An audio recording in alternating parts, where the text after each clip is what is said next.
फसले खेत खेत में, सोना उपजे है रेत रेत में।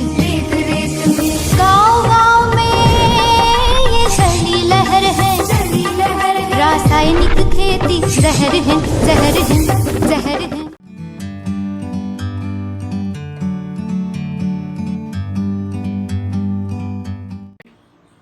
आज हमारे पास एक भाई बहुत ही अद्भुत जो प्रकृति के लिए काम कर रहे हैं कटिहार से, और ये बीके भाई हैं, ब्रह्मा कुमारी से एसोसिएट हैं, और पिछले कई वर्षों से जैविक कम यौगिक खेती अपने खेत में लगभग 2 एकड़ की खेती खुद करके प्रत्यक्ष प्रमाण आज हमारे पास देखेंगे। एक ये देख सकते हैं आप परवल, जो कि समाज में और जब पेठिया में गाँव जो पेठिया लगता है यहाँ हाट बोलते हैं, उसमें इस तरह का जो बिना खाद का आप शायद ही पाएंगे इतना बड़ा। और ये मिर्ची जो यहाँ का बिहार का ट्रेडिशनल लौंगिया मिर्ची है, बड़ा मिर्ची है, इस तरह का मिर्ची लेकर आए हैं, और ये साक्षात प्रमाण है कि बिना खाद के भी योग की शक्ति और जैविक जो खाद होता है उससे हम अच्छी से खेती कर सकते हैं।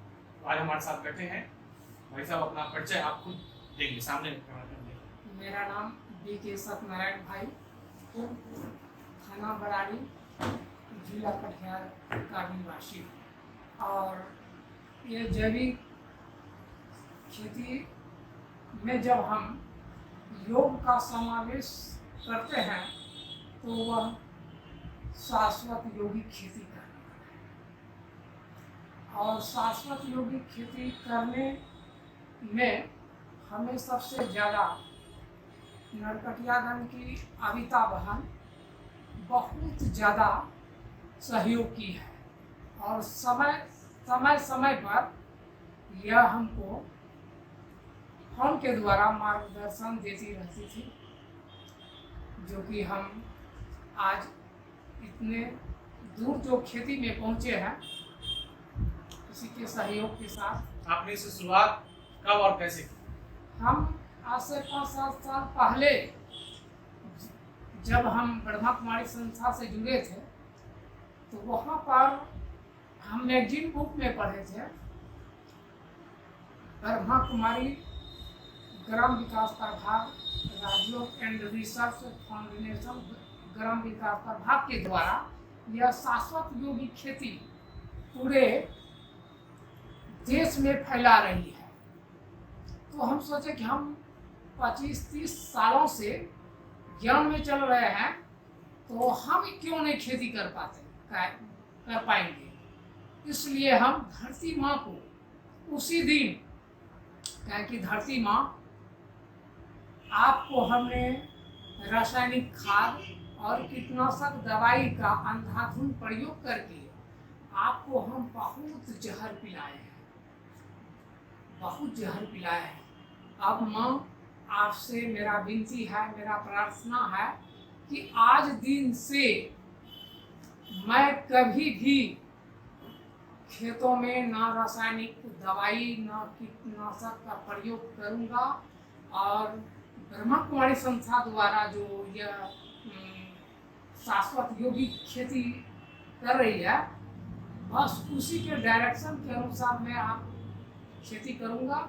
और कोई भी खाद हो या रासायनिक दवाई हो, हम उसका प्रयोग नहीं करेंगे, चाहे परमात्मा जैसे रखना होगा वो रखेगा। ठीक है, तो जैसा कि आपने सुना भाइयों एवं बहनों, ये इस तरह से इन्होंने आज से 7 साल पहले संकल्प लिया, और ये संकल्प आपके सामने सिद्ध दिख रहा है। तो मैं भाई साहब से पहला क्वेश्चन एक और करना चाहूँगा कि जब आप खेती करते हैं तो उसका क्या प्रारूप रहता है, कितने एकड़ में करते हैं? और जैसे मान लीजिए एक एग्जाम्पल, गेहूँ की खेती कर रहे हैं, क्योंकि बिहार में गेहूँ की खेती बहुत होती है, तो गेहूँ की खेती के पहले खेती कैसे रेडी करते हैं? जो पहले हल चलाते हैं, फिर उसको हिलाते हैं, एक सारा प्रक्रिया के बीच में आप कैसे करते हैं, एक फसल की आप पूरा एग्जाम्पल दीजिए हमारे दर्शकों को। जब हम गेहूं का खेती करते हैं तो पहले खेतों को जुताई करके जंगलों को साफ सुखा देते हैं, यानी कि नष्ट कर देते हैं। तब हम उसमें जो है, जब सारा जंगल जल जाता है तो उसमें जो है जैविक खाद, जो सिंदरी हम खाद का क्या खाद होता क्या है बताइए। सिंदरी खाद मतलब होता है क्या, गोबर हुआ, गौमूत्र हुआ, पीपल पेड़ का मिट्टी हुआ, गौमूत्र हुआ, चना का बेसन हुआ, गुड़ हुआ, वह जो है हमें 1 क्विंटल में डाल कर करके और पूरा उसको मिक्सिंग कर देते हैं। अब फिर जूट के बोरे से उसको ढक देते हैं छाव में। तो एवं प्रकार से 15 दिन तक इसको हम करते हैं। 2 दिन सराते हैं। हाँ, सराते हैं और जूट के बोरे से ढक देते हैं। पीपल का पत्ता है क्यों? पीपल का पेड़ का मिट्टी, जो कि उसमें 16 प्रकार के तत्व पाया जाता है और इसलिए वो डाला जाता है। तब जा कर के वो खाद तैयार हो गया। तो हम लड्डू, जब वो खाद गीला रहता है वैसे 6 महीना तक वो मेरा खाद चल सकता है, सूख जाता है। लेकिन हम क्विक में जब हम काम करेंगे तो लड्डू बना करके पूरे 1 एकड़ में हम डाल देंगे। फिर उसको जोताई करके चौकी डाल करके तब हम गेहूं का फसल लगाएंगे। ठीक है, गेहूं आपने लगा लिया मान लीजिए पहले में, फिर हम पानी देते हैं और जनरली क्या करते हैं, यूरिया छींटते हैं। जनरली दुनिया वाले जो खेती करते हैं बिहार में, वो जब पौधा छोटा हो जाता है तो बड़ा पौधा करने के लिए यूरिया का छिड़काव करते हैं। हाँ, तो उस समय आप क्या करते हैं? देखिए उस समय तो शाश्वत योगी खेती में कोई केमिकल का प्रयोग नहीं करना पड़ता है। लेकिन शाश्वत योगी खेती में जैसे पौधों को कुछ नाइट्रोजन की जरूरत होता है, तो हम गाजर के घास 5 केजी जी और 20 ग्राम फिटकरी को कपड़े में दे करके पीस लेते हैं और फिर उसको पानी में डाल देते हैं। पानी में डालने के बाद उसको क्लॉकवाइज या जैसे हो घुमाते हैं। जब तक वह झाल नहीं बन जाता है तब तक हम उसको घुमाते रहेंगे। जब वह झाल बन जाएगा तो वो गाजर के घास को हम उस पानी में डाल देते हैं। 7-8 दिन तक उसको क्लॉकवाइज घुमाते हैं। सरता होगा, बदबू आता होगा। हाँ, सरने के बाद बदबू आने लगता है तो उसको या सिंचाई के द्वारा हम दे देते हैं और उसकी सिंचाई करने के बाद जो है फिर थोड़ा सा उसमें बचा कर रखते हैं। कैसे छिड़काव करते हैं मशीन से? हाँ, 10-15 लीटर में 50 ml डाल करके उसको छिड़काव करते हैं। तो पौधों को जो नाइट्रोजन की आवश्यकता होता है करीब करीब उसे पूरा। तो आपने सुना जैसे यूरिया जो छींटते हैं, व्हाइट कलर का जो दाना होता है साबुदाने की तरह, उसको नाइट्रोजन बोलते हैं। और उस नाइट्रोजन की भरपाई अपने लिक्विड के द्वारा बनाया गया जैविक, जो उन्होंने बताया पीपल के पत्ते, फिटकिरी और गाजर का पत्ता से ये उसको सलाकर 8-10 दिन में बनाते हैं। उसको फिर मशीन में डालकर यूरिया की जगह नाइट्रोजन की पूर्ति प्लांट को करते हैं। बहुत ही अद्भुत भाई साहब आप ये कर रहे हैं। तो इस तरह से आपने गेहूं का बताया। उसी प्रकार से जो जमीन में खाद डालते हैं, तो खाद आप कैसे बनाते हैं?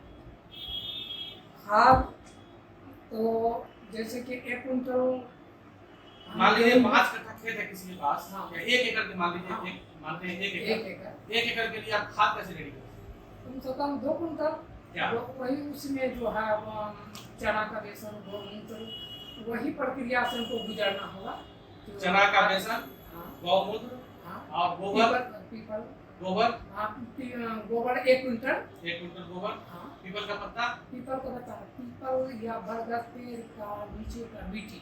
अच्छा भाई, यहाँ पे एक मिस्टेक हुआ, पीपल का पत्ता नहीं, वहाँ का जो बरगद या पीपल के पेड़ के जो मीठी होते हैं, आसपास जो मीठी, उनका कहने का लॉजिक इसमें है कि वहाँ पे बहुत सारे पक्षी बैठते हैं, पक्षी बीट भी करते हैं।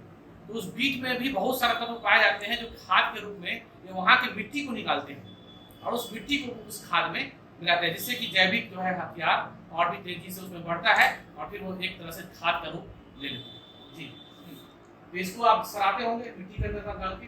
हाँ, 15-20 दिन दे देते हैं और एक बार बन जाने के बाद 6 महीना तक हम इसको यूज कर सकते हैं खेतों में। इस तरह से खाद रेडी करते हैं और उस खाद को जो वर्तमान में खेती रेडी की उसको छींटते हैं, साथ साथ वो खाद आने वाले कल में भी यूज होता है।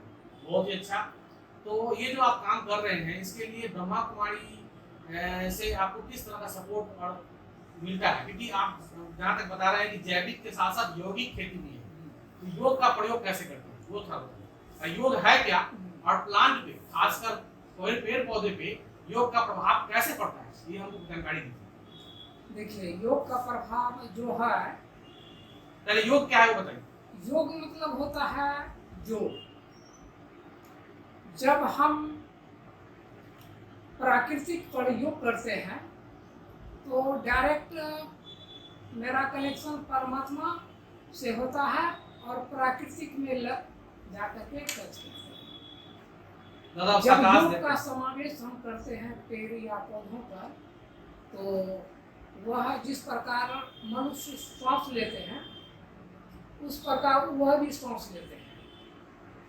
वह भी क्योंकि उसका भोजन है जिसमें जड़ है। तो हम योग जो करते हैं,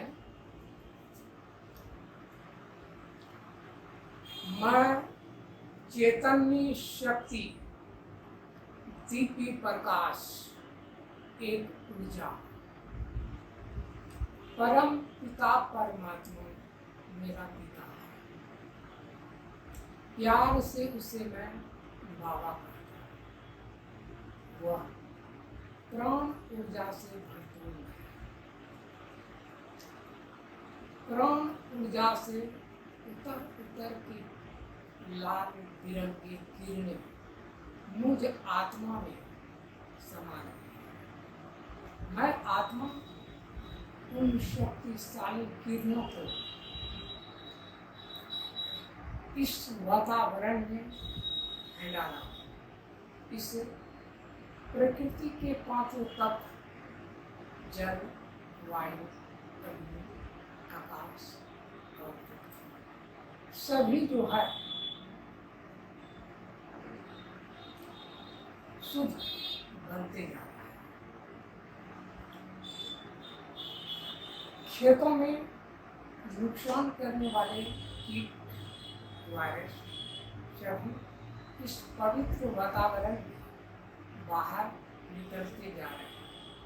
फसल स्वादिष्ट बनती जा रही है।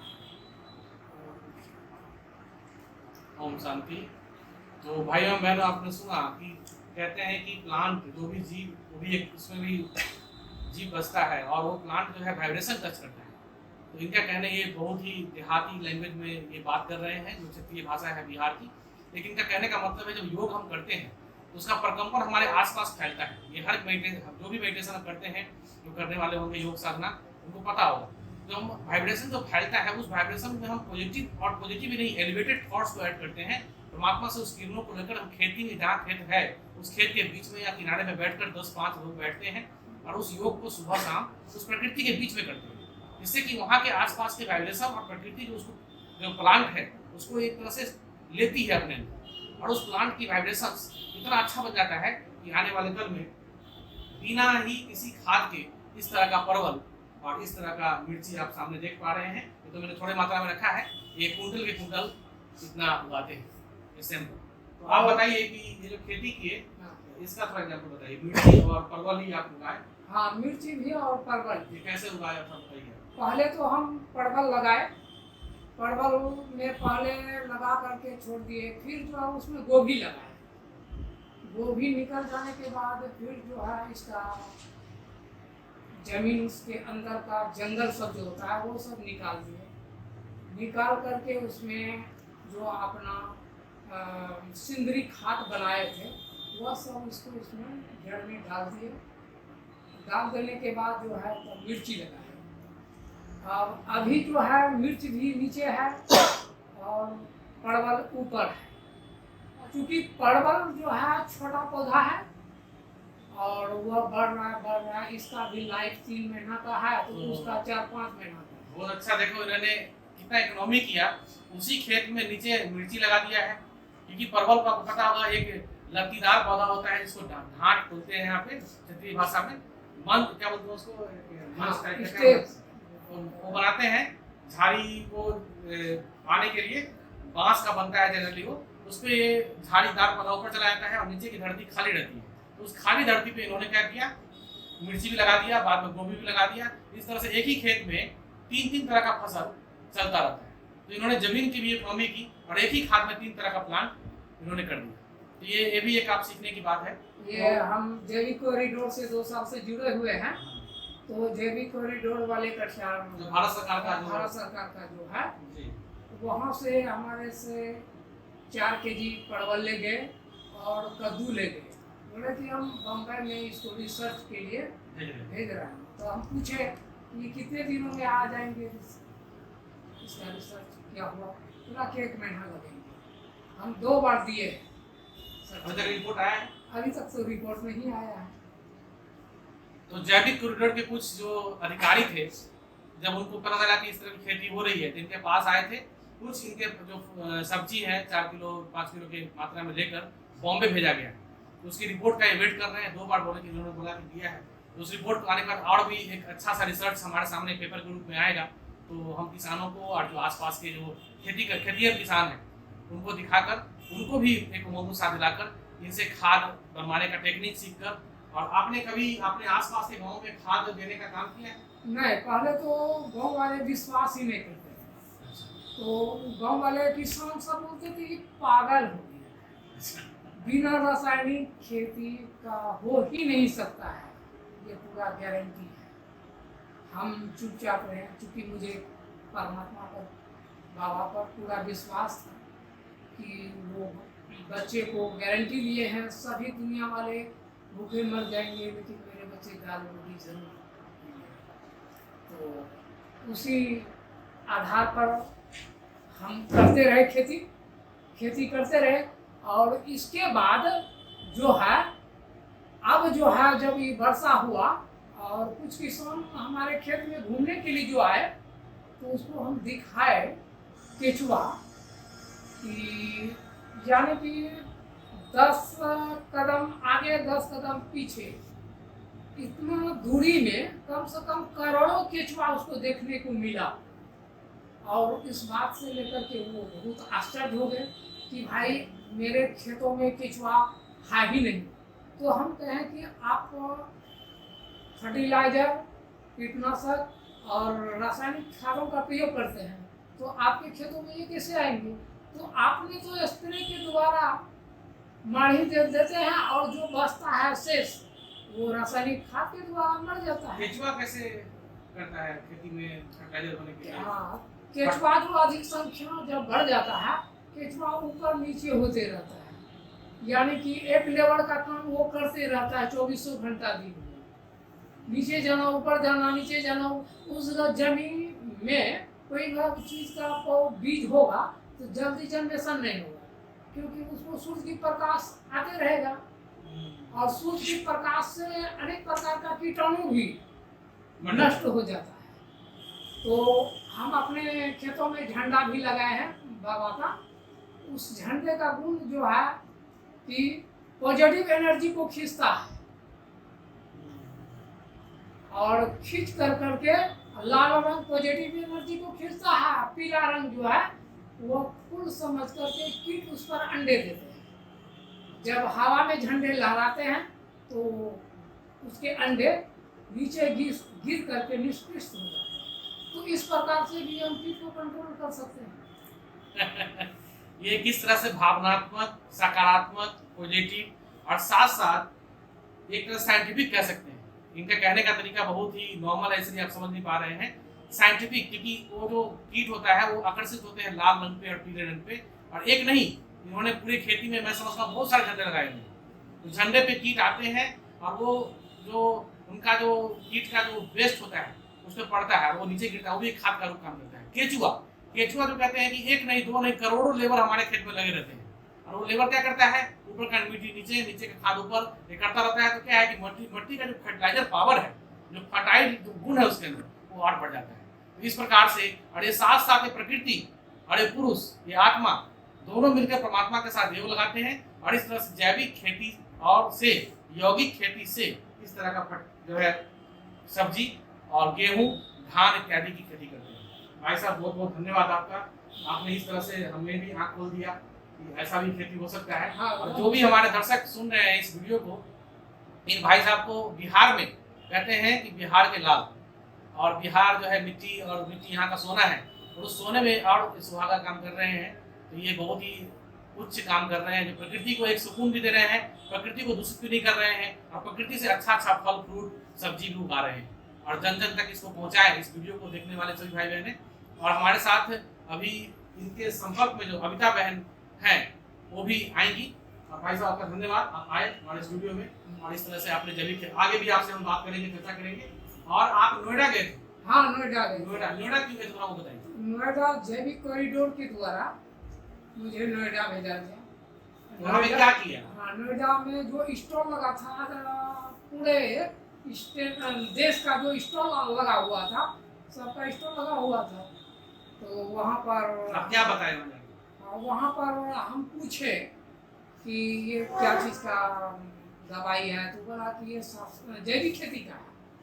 हम कहें कि जैविक खेती में तो रासायनिक नहीं चलता है, तो हम बोले कि हम तो बिना ये दवाई सब की, तो इस दवाई का कीमत तो कम से कम 400-500 रुपया है, तो इस दवाई को हम खरीदेंगे तो बहुत ज़्यादा कॉस्टली पड़ेगा।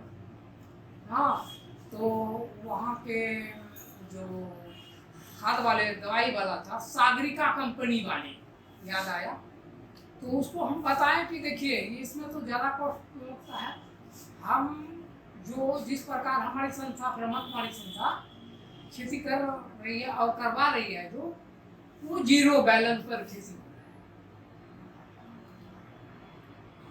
और 0 बैलेंस पर जो हम, आप वहाँ जाकर एक अवेयरनेस बताएं। हाँ, कि हम किस प्रकार से खेती करते हैं हाँ, घर में। हाँ, और आप जो इतना महंगा कीटनाशक और सब यूज कर रहे हैं, हाँ, वो हालांकि जैविक ही है, लेकिन ये सब भी हाँ, बहुत महंगा है, बहुत नॉर्मल किसान इसको अफोर्ड नहीं कर सकता है। नहीं कर तो सकता। आपने अपना फॉर्मूला वहाँ जाकर, हाँ, अपना फॉर्मूला जैविक बताया। कॉरिडोर की तरफ से भाई साहब नोएडा उत्तर प्रदेश की तरफ भी रुक कर चुके हैं, और इस तरह से इनका जो है अभी खेती चल रहा है, 2 एकड़ में खेती कर रहे हैं।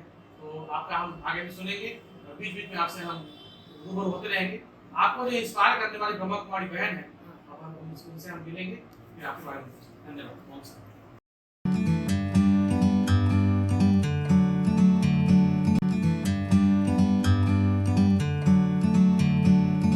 मेरा नाम कैलाश प्रसाद सिंह, घर कुशवाहा टोला भैंसदीरा, थाना बरारी, जिला कटिहार का मैं निवासी हूँ।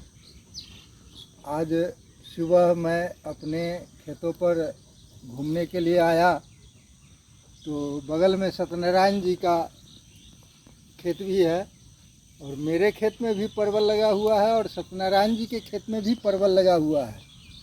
तो मैं सत्यनारायण जी के खेतों में घूमते घूमते पहुंच गया और खेतों का निरीक्षण करने लगा।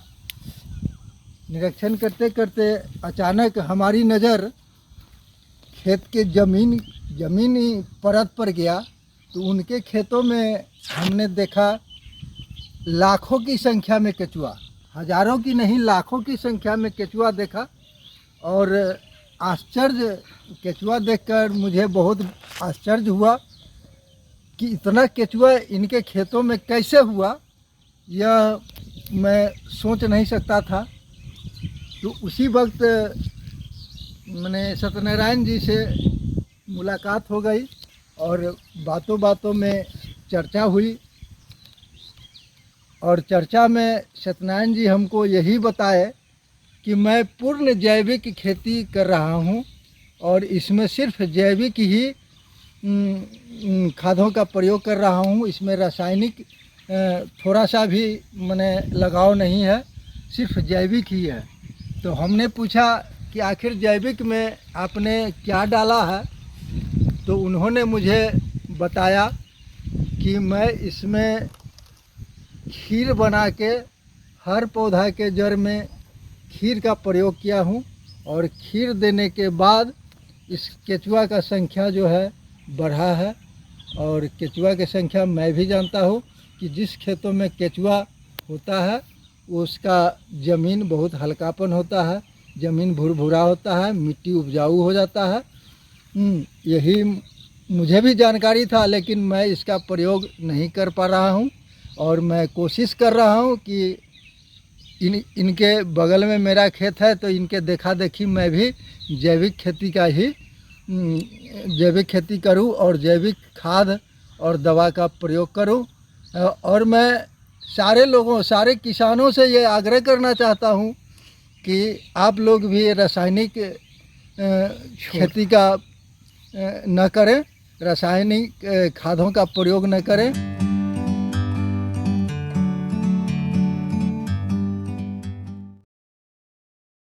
ओम शांति। हमें ये जानकर हार्दिक प्रसन्नता हुई कि ग्राम विकास प्रभाग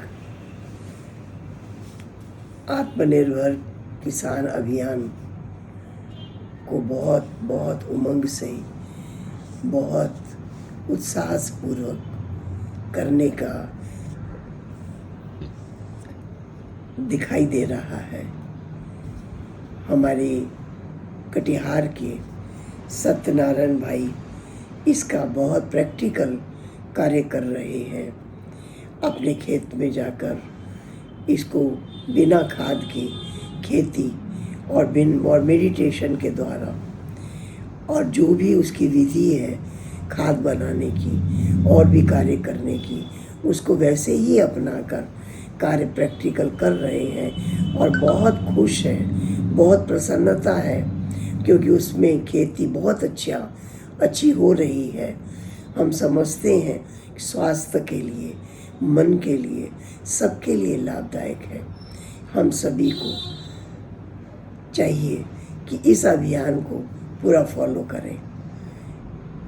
हर एक व्यक्ति 10-20 लोगों को ऐसी प्रेरणाएं दे और अगर इस तरह से प्रेरणाएं मिलती रहें जो प्रैक्टिकल काम कर रहे हैं तो उससे चारों तरफ ऐसा शुद्ध वातावरण, ऐसा सात्विक खेती की उपज जो सबको प्राप्त होगी, उसके द्वारा सबका स्वास्थ्य भी अच्छा होगा, मन भी प्रसन्न होगा और अनेक प्रकार की खादों से भी बचाव होगा। इस प्रकार ये प्रयास बहुत बहुत सराहनीय है। ओम शांति। स्टूडियो में बैठी हैं अमिता बहन, जो कि हमारे पश्चिमी चंपारण से आई हुई हैं, वहाँ के सेवा केंद्र को संभालती है और बिहार सब जोन सेवा केंद्र से जुड़ी हुई हैं और यहाँ से ये अपनी नारी दीदी से जो भी डायरेक्शन मिलता है उसके हिसाब से सारा सेवाओं को इस चंपारण में देख रही है। तो अमिता बहन, आपका हार्दिक स्वागत है इस मंच पे। इस पर हम आज बात करेंगे यौगिक खेती के बारे में और हम बात करेंगे कि कैसे एक भाई उससे निकलकर आया और इस तरह का प्रयास शुरू किया और कहीं ना कहीं उसमें बाबा ने आपको एक इंस्ट्रूमेंट बनाया और आपने इस विंग्स के द्वारा, जो हमारा विंग्स है कृषि एवं ग्राम विकास प्रभाग, जिसके द्वारा ये आत्मनिर्भर किसान का जो अभियान आपने शुरू किया, इसकी आपको प्रेरणा कहाँ से आई और इस प्रेरणा में आपका रूट लेवल पे, बिल्कुल ग्राउंड लेवल पे क्या सहयोग रहा? ये बहन जाकर गांव-गांव में किसान को इंस्पायर करती है और जहाँ जाती है वहाँ लोगों को इंस्पायर करती है कि जैविक खेती किया जाए। बहुत सुंदर एक छोटी सी बात है, नज़र को बदलो तो सारे नज़ारे बदल जाएंगे। नज़र को बदलो तो सारे नज़ारे बदल जाएंगे और अपने सोच को बदलो तो किस्मत के सितारे बदल जाएंगे। तो ज़रूरत है अब हमारी बिहार के भाई बहनों को, हमारे अपनों को, क्योंकि हमारे राज्य के जो वर्तमान समय हमारे राज्य मंत्री हैं, हमारे जो बिहार सरकार है, वो भी नशा मुक्ति के लिए और कृषि के लिए बीसों नाखून का जोर लगा रही है। तो ऊपर से तो चल ही रहा है, लेकिन थोड़ा सा हम लोग को मेहनत करने की आवश्यकता है और हमको लगता है कि वो दिन दूर नहीं है। चाहे लीची पर, बिहार में लीची है, केला है, वैरायटी आम है, तो हमारी बिहार सरकार भी चाह रही है, अन्य संस्थाएं भी चाह रही है और स्वास्थ्य के प्रति जागरूक लोग भी इस चीज़ को चाह रहे हैं। तो और ऊपर से भगवान चाह रहा है, समय की मांग है। कोरोना काल में हम बहनों ने जो हमारे मुख्य रूप से डिस्ट्रिक्ट लेवल की हमारे सेंटर की दीदियां हैं, बहनें हमारी है, उन्होंने इतने गमले में, जिसको हम गृह वाटिका कहते हैं, बाहर तो जाना नहीं था भाई, सब गेट तो बंद थे, तो हमने घर के अंदर सेंटरों पे, छत पे, टेरेस पे इतने सारे मिर्ची लगाई, इतने सारे पुदीना, कड़ी पत्ता, धनिया पत्ता और लाल साग, भिंडी, बैंगन। हमको आज तक मिर्ची नहीं खरीदनी पड़ी, जो छौंकने के लिए मिर्ची चाहिए। ये प्रैक्टिकल हम छत पे कर रहे हैं और हमारे जो किसान हैं, जो हमारे बाबा के बच्चे, जिसको हम बीके कहते, ब्रह्मा कुमार कुमारी, जो नशे से मुक्त कोसों दूर होते हैं और बाहर के फूड से कोसों दूर होते हैं, तो वो अपने लिए उगाना शुरू किया। मैंने उनको बहुत थोड़ी मेहनत तो लगी, हमने कहा कि देखो आप अपने लिए भाई सब करो। तो जो हमारी अंडर में 700 भाई बहन है पश्चिमी चंपारण में, जैसे बगहा, सिकटा, लौरिया, मन्याट, मैनाटाड़ा, और उसके अंडर में बहुत सारे हमारे सैन पाठशालाएँ हैं। तो वहाँ मैं जाती हूँ और हम कहते कि बाबा को, भगवान को भोग लगा रहे हो तो कम से कम मिर्ची का जो छौंक डालते तो वो मिर्ची का एक झाड़ लगाओ। तो वो अच्छे से प्यार से लगाते और हमने ऐसे मोटिवेट किया, शुरू किया, और हमारे जो भी 700 भाई बहन अपने लिए वो धान तक उगाने लगे। धान जिसको कहते हैं गेहूँ, खाने के जरूरी चीज़ें, वो भी 2 कट्ठे में, 3 कट्ठे में, 7 कट्ठे में, 9 कट्ठे में, 1 बीघा में करने लगे। और सब्जियां तो लगभग 700 भाई बहन थोड़े थोड़े अपने लिए करने लगे। भले वो भी उनकी मार्केटिंग नहीं है सत्यनारायण भाई की तरह बड़े रूप से नहीं कर रहे, पर अपने लिए वो करने लगे। फिर हमने वापस उनको कहा कि आप अपने लिए करने लगे तो एक संबंधी को ईच वन टीच वन, एक को टीच करे तो 7 दूना 14 तो ऐसे हो जाते हैं। अब हमारा लक्ष्य ईच वन टीच 10, एक 10 को तैयार करें। और हमारे पूरे जिले में हो रहा है, पूरे बिहार में हो रहा है। हमारी दीदियाँ जब कर रही है, हम बहनें कर रहे हैं, तो हमारे किसान भाई बहन क्यों नहीं करेंगे? होना ही है, होना ही है, ऐसा मेरा दृढ़ संकल्प और हम करके छोड़ेंगे। बहुत बढ़िया। तो जैसे कि आपने अमिता बहन को सुना कि ईच वन टीच वन का जो फॉर्मूला है उसको इन्होंने ईच वन टीच 10 तक पहुंचाने का संकल्प लिया है। और मैं समझता हूं कलश और झंडा ये लेकर तैयार हैं हमेशा। और इस अभियान को 17 से फिर से पुनर्जागरण की ओर बिहार में ले जाने के लिए प्रयासरत हैं। इसके लिए इनके साथ पूरी ब्रह्मा कुमारी सेवा केंद्र के पूरे बिहार सब जोन इंचार्ज हमारी रानी दीदी और उनके साथ जितने भी बाबा के बच्चे हैं जो ब्रह्मा कुमारियाँ हैं वो भी इनके साथ, मैं हम सब भी आपके साथ इस अभियान में भास्कर भाई तो सक्रिय रहे हैं।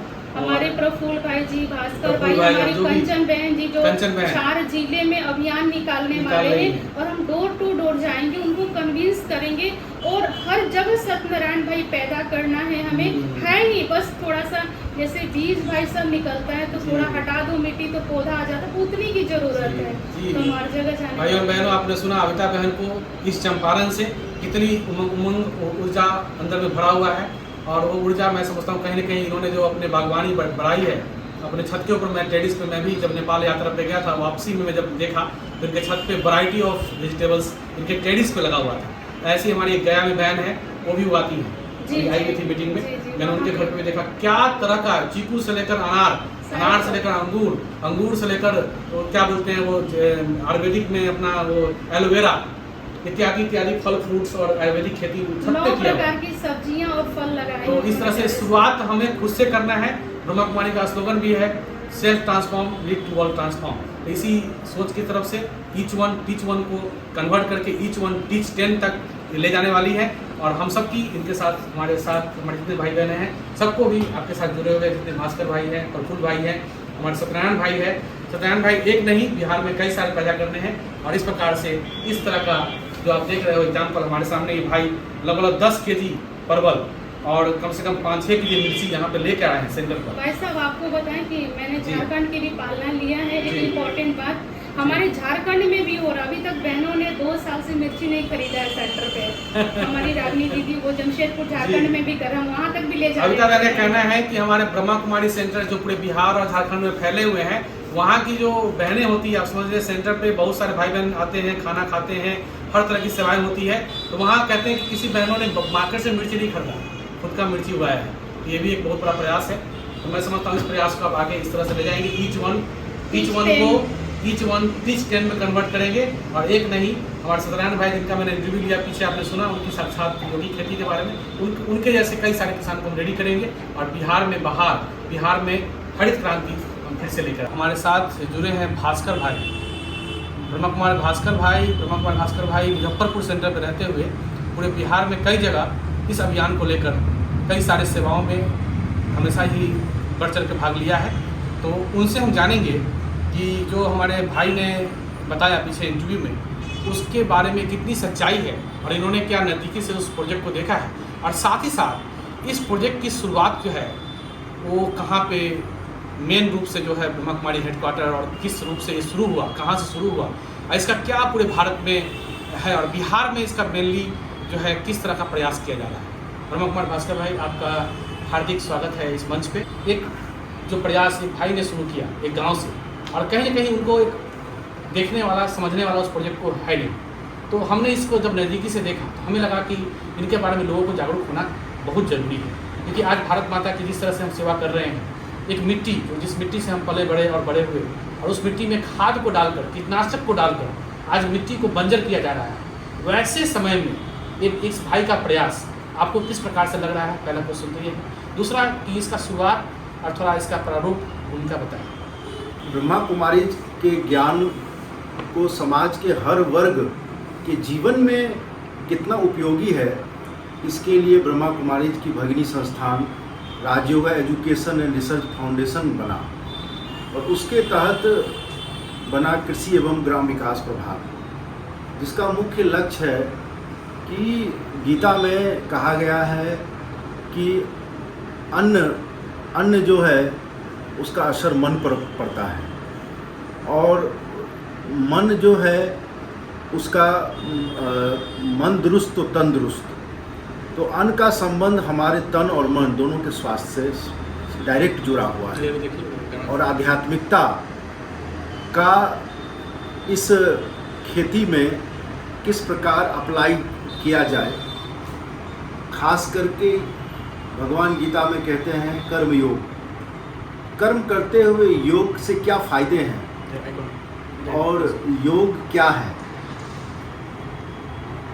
परमात्मा की शक्तियों के प्रकंपन का प्रयोग किस प्रकार हम अनाज पर, बीज पर, पौधों पर, फल पर, सब्जियों पर, प्रकृति पर करते हैं, और इसका क्या प्रभाव पड़ता है। दांतेवाड़ा विश्वविद्यालय के वैज्ञानिकों ने शुरू में मूंगफली पर इसका प्रयोग किया, फिर धीरे धीरे इसका विस्तार हुआ, और भारत के अनेक कृषि विश्वविद्यालय से हमारा जो है MOU हुआ, अनेक जगह इसका प्रयोग होगा, और सब ने इसको सराहा। और सबसे चमत्कारिक बात है कि ये जो यौगिक खेती है, इसका कंसेप्ट में ये पाया गया, जैविक खेती तो हम करते ही आ रहे थे कि हमको जैविक खाद का प्रयोग करना है, लेकिन यौगिक खेती में शुद्ध संकल्पों का प्रयोग करना है, और खेती करने वाले भी उस शुद्ध धारणा में जीवन बिताते हैं। ये हमारे सनातन परंपरा को दिखा रहा है कि कैसे सनातन परंपरा में बीज को जो है देवता के घर में रखा जाता था, उसको खेतों में छींटने से पहले, और बैलों की पूजा होती थी, गोवर्धन पूजा आज भी होती है, और इस प्रकार से अनाज छींटते समय देवताओं का आवाहन किया जाता था, और खेती करते समय अच्छे अच्छे लोकगीत गाए जाते थे जो देवताओं पर से संबंधित होते थे।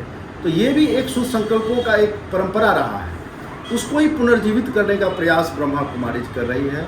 और इसी सिलसिले में 2017 में एक बहुत बड़ा किसान अभियान बिहार में कृषि एवं ग्राम विकास प्रभाग के द्वारा आयोजित किया गया, जिसमें हमें मुख्य सक्रिय रूप से कार्य करने का मौका मिला।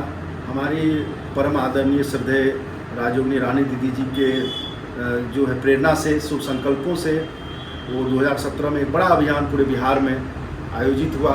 बिहार के कृषि मंत्री जी ने उनका उद्घाटन किया था। सभी प्रमंडल में, सभी जिलों में, सभी ब्लॉक में वो अभियान गया। लगभग 2-3 मास तक वो अभियान चला, और लगभग हम उस अभियान में 15-20 रथ यात्रा अलग अलग दिशाओं में गई, और उसकी मुख्य जो मतलब कार्य करने और सबको संगठित करके एक धरती पर उसको उतारने का काम हमारी ब्रह्मा कुमारी अबिता बहन जी जो नरकटियागंज की हैं। हम देखते हैं कि शुरू से अबिता बहन जी की प्रेरणा रही है, हम सबको प्रेरणा देती हैं, और जो भी गतिविधियां होती हैं वो आदरणीय दीदी जी को बताती हैं। हमारे प्रफुल्ल भाई को भी प्रेरणा देते रहते हैं, और फिर ये सारा कार्य बहुत ही सरलता, सहजता और सफलता से हुआ। उसके बाद अनेक किसान भाई सामने आए, उसी में हमारे ये कटिहार के किसान भाई हैं जो इस खेती को की जिम्मेवारी लिया। और हम केवल खेती को ही सुंदर नहीं बनाते, किसानों के जीवन को भी सुंदर बनाते हैं। तो ये डबल कार्य ब्रह्मा कुमारी बहनें कर रही हैं, और ये आगे इस वर्ष की जो थीम है spiritual year for kindness and compassion, उसके थ्रू आज़ादी का अमृत महोत्सव जो वर्ष चल रहा है, जिसका उद्घाटन आदरणीय नरेंद्र मोदी जी, भारत के प्रधानमंत्री जी ने किया है, उसी योजना के अंतर्गत ये आत्मनिर्भर किसान अभियान चल रहा है और नागपुर में इसका नेशनल लॉन्चिंग हुआ भारत के सड़क एवं परिवहन मंत्री नितिन गडकरी जी के द्वारा। और अभी बिहार में अभियान लेकर ब्रह्मा कुमारी अबिता बहन जी कलश और बाबा का झंडा लेकर पधारी हैं।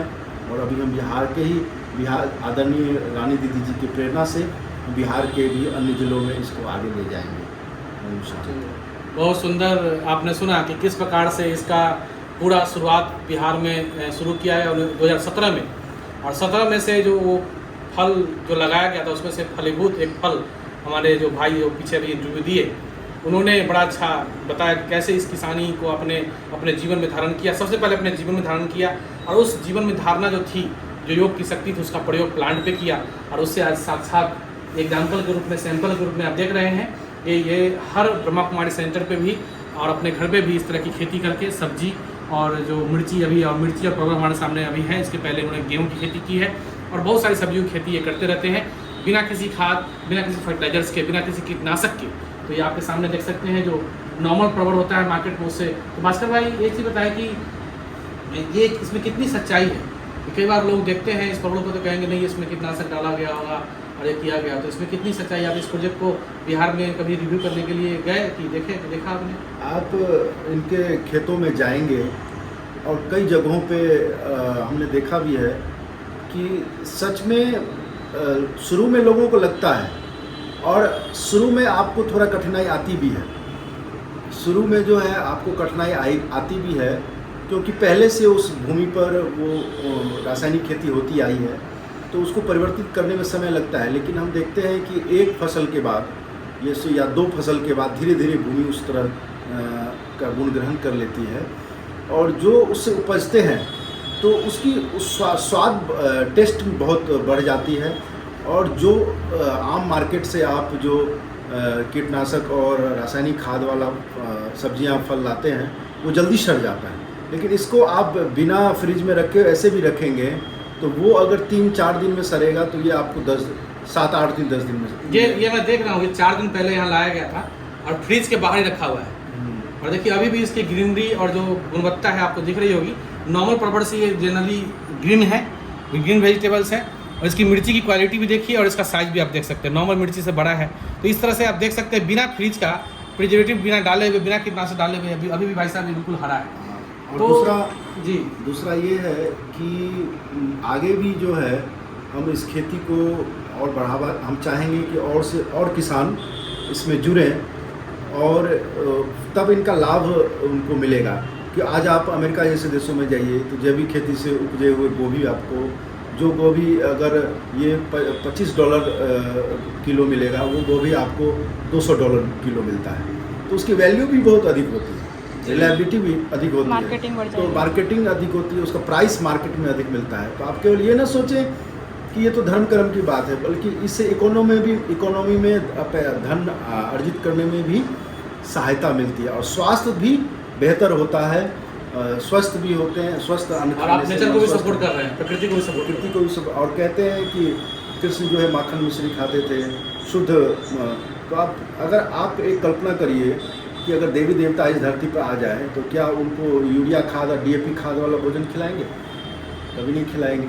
तो बहुत ही अच्छा भास्कर भाई, ये स्वर्णिम दुनिया की ओर ले जाने के लिए एक क्रांतिकारी कदम है। और आपको पता हो कि भारत गांव का देश है, 70% से अधिक आबादी खेती पर निर्भर है। एक समय था जब भारत का 1 रुपया अमेरिका के मतलब 36 रुपये के बराबर होता, आज तो 73 रुपया हो गया। उस समय भारत खेती का सारा सामान निर्यात करता था। 73 को फिर से 36 पे लेके आएंगे मुगल काल के समय, उससे पहले, मुगल काल से पहले। लेकिन आज धीरे धीरे जो भी विदेशी आक्रांता आए, अंग्रेज आए, उन्होंने भारत के सांस्कृतिक मूल्यों को और भारत की खेती के सिस्टम को धीरे धीरे बदला। और आज फिर से उसको रिवाइवल करने के लिए ब्रह्मा कुमारी संस्था भारत की सनातन परंपरा को आगे ले जाने के लिए और फिर से एक मूल्यनिष्ठ समाज के निर्माण के लिए, किसानों को सशक्त बनाने के लिए कार्य कर रही हैं। और बार जब भी नरेंद्र मोदी जी के सामने ये बात जाती है तो वो बहुत ही इसको प्रोत्साहित करते हैं। नोएडा में भी वो स्टॉल देखने पधारे थे भारत के कृषि मंत्री के साथ। तो उन्होंने बहुत इस कार्य को सराहा था। तो हम चाहेंगे कि आगे भी इसको बढ़ाएं। और एक सत्यनारायण भाई तो बहुत अच्छे निकले सैंपल, हम चाहेंगे कि गांव-गांव में सत्यनारायण भाई निकलें और वो इस कार्य को आगे बढ़ाएं। हम सबकी शुभकामना सत्यनारायण भाई के साथ है। जिस प्रकार से भास्कर भाई ने बताया कि जैसे इस खेती से हम आने वाले कल का जो जीवन सुधार सकते हैं, अपने जीवन शैली को सुधार सकते हैं, अपने जीवन में बीमारियों को दूर कर सकते हैं ऐसी सब्जी और ऐसे अनाज को खाकर।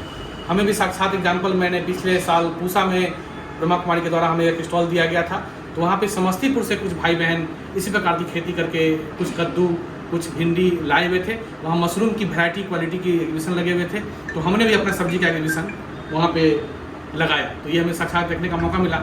जैसे भास्कर भाई ने बोला कि इसका गुणवत्ता को देखकर इसकी सब्जी की जो रेट होती है, आपको अगर देखना हो तो सिक्किम, जो हमारा भारत में सिक्किम प्रदेश है, स्टेट है, या फिर आप सिलीगुड़ी साइड जाइएगा तो वहाँ पे जैविक खेती के बहुत सारे एग्जाम्पल आपको देखने को मिलेंगे।